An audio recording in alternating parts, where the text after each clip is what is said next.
Assalamualaikum warahmatullahi wabarakatuh. Perkenalkan, nama saya Arnold Jacobus, SPD SD MPD. Saya adalah CGP Rekognisi Angkatan 9 di BPGP Jawa Barat.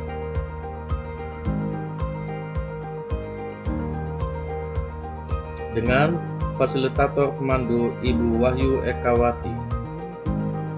Saya akan melaksanakan koneksi antar materi modul 1.4 budaya positif.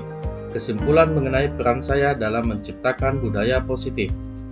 Sebagai seorang guru, saya harus bisa menerapkan budaya positif. Penerapan budaya positif dapat dilakukan terlebih dahulu dengan memahami konsep-konsep inti seperti disiplin positif, motivasi perilaku manusia, hukuman, konsekuensi, penghargaan, posisi kontrol guru, keyakinan sekolah atau kelas, serta segitiga restitusi dalam menyelesaikan masalah.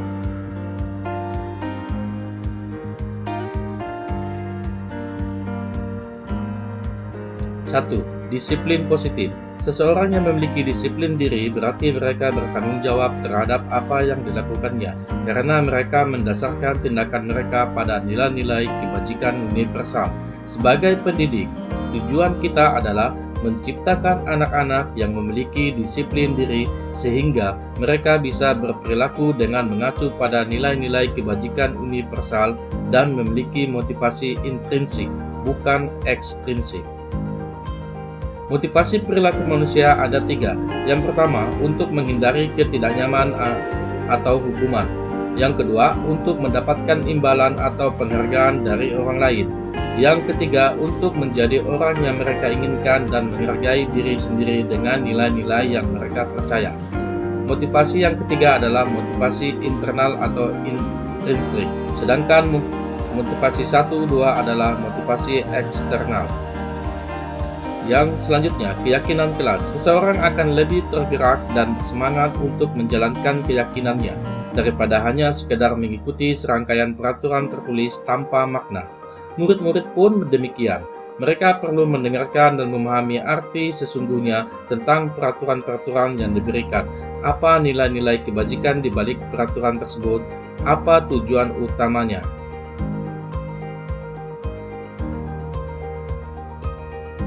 Selanjutnya, 5 kebutuhan dasar manusia, yaitu yang pertama, bertahan hidup, yang kedua, penguasaan, yang ketiga, kasih sayang dan rasa diterima, yang keempat, kebebasan, dan yang kelima adalah kesenangan. Murid memiliki tujuan di balik perilaku mereka, salah satunya adalah untuk memenuhi kebutuhan dasar mereka. 5 posisi kontrol seorang guru. Yang pertama sebagai penghukum, yang kedua pembuat rasa bersalah, yang ketiga sebagai teman, yang keempat sebagai pemantau, dan yang kelima adalah sebagai manajer. Posisi kontrol yang terbaik adalah sebagai seorang manajer.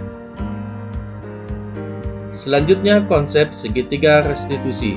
Ada 3 hal yang bisa kita lakukan dalam konsep ini. Yang pertama, menstabilkan identitas. Selanjutnya, kita melakukan validasi kebutuhan dan menanyakan keyakinan kepada murid.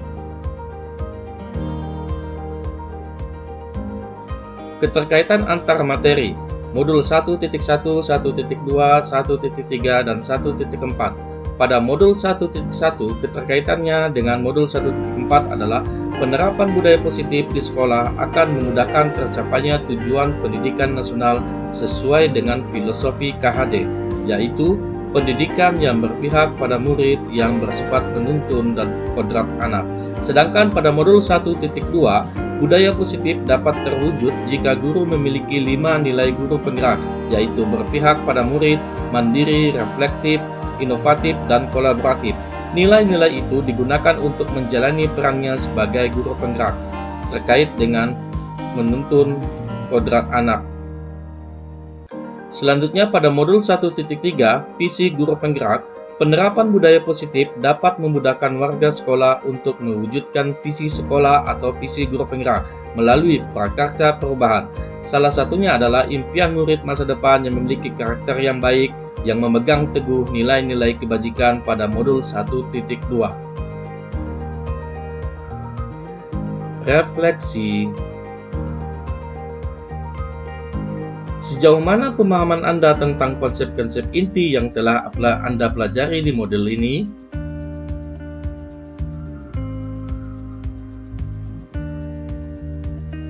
Saya sudah memahami konsep-konsep inti yang ada dalam modul ini, yaitu disiplin positif, teori kontrol, teori motivasi, hukuman dan penghargaan, posisi kontrol guru, kebutuhan dasar manusia, keyakinan kelas, dan segitiga restitusi. Hal yang menarik adalah penerapan segitiga restitusi merupakan suatu strategi yang humanistik dalam menyelesaikan masalah yang dihadapi oleh murid. Perubahan apa yang terjadi pada cara berpikir Anda dalam menciptakan budaya positif di kelas maupun sekolah Anda setelah mempelajari modul ini? Selama ini saya berpikir bahwa hukuman dan penghargaan dapat mendisiplinkan anak. Posisi kontrol yang saya jalani selalu sebagai penghukum, pembuat rasa bersalah, dan pemantau. Saya seharusnya bertindak sebagai manajer dan menggunakan strategi segitiga restitusi dalam penerapan disiplin positif pada murid. Pengalaman seperti apakah yang pernah Anda dalami terkait penerapan konsep inti dalam modul budaya positif baik di lingkup kelas maupun sekolah Anda? Saya pernah menerapkan segitiga restitusi setelah mempelajari modul ini dengan 3 langkah restitusi, yaitu menstabilkan identitas, validasi tindakan yang salah, serta menanyakan keyakinan kepada murid yang mengalami permasalahan sering tidak mengikuti ekstrakurikuler dan salat zuhur berjamaah. Bagaimanakah perasaan Anda ketika mengalami hal-hal tersebut? Saya sangat senang dan puas karena saya bisa menyelesaikan permasalahan anak dengan lebih humanistik dan berdialog dari hati ke hati. Menurut Anda, terkait pengalaman dalam penerapan konsep-konsep tersebut, hal apa sajakah yang sudah baik dan perlu diperbaiki? Hal yang sudah baik yaitu ada perubahan sikap dari murid ke arah yang lebih baik. Yang perlu diperbaiki adalah harus lebih konsisten dalam penerapan nilai-nilai kebajikan yang sudah disepakati dan yakini. Sebelum mempelajari model ini, ketika berinteraksi dengan murid berdasarkan 5 posisi kontrol, posisi manakah yang paling sering Anda pakai? Dan bagaimana perasaan Anda saat itu? Setelah mempelajari model ini, posisi apa yang Anda pakai dan bagaimana perasaan Anda sekarang? Sebelum mempelajari model ini, posisi saya lebih banyak pada penghukum dan pembuat rasa bersalah. Saya merasa saya bisa memaksa dan mengontrol anak melakukan sesuatu. Sekarang saya bertindak sebagai manajer dan menerapkan segitiga restitusi. Saya sangat senang bisa bertindak lebih humanis dalam menjalani peran sebagai seorang pendidik. Sebelum mempelajari model ini, pernahkah Anda menerapkan segitiga restitusi ketika menghadapi permasalahan murid Anda? Jika iya, tahap mana yang Anda praktekkan dan bagaimana Anda mempraktekannya? Saya belum menerapkan segitiga restitusi secara sistematis dan terencana. Selama ini saya hanya bertindak secara spontan mengikuti naluri seorang guru. Yang biasa saya lakukan hanya tahapan menanyakan keyakinan bahwa mau jadi apa kelak mereka jika sudah besar. Selain konsep-konsep yang disampaikan dalam modul ini, adakah hal-hal lain yang menurut Anda penting untuk dipelajari dalam proses menciptakan budaya positif baik di lingkungan kelas maupun sekolah? Hal lain yang perlu saya pelajari dalam menerapkan budaya positif adalah mengajak orang tua untuk berkolaborasi dalam penerapan budaya positif baik di sekolah maupun di rumah, agar hasil pendidikan khususnya pendidikan karakter bisa optimal mengantarkan anak menuju keselamatan dan kebahagiaan. Sekian video dari saya, terima kasih, salam guru penggerak, tergerak, bergerak, dan menggerakkan.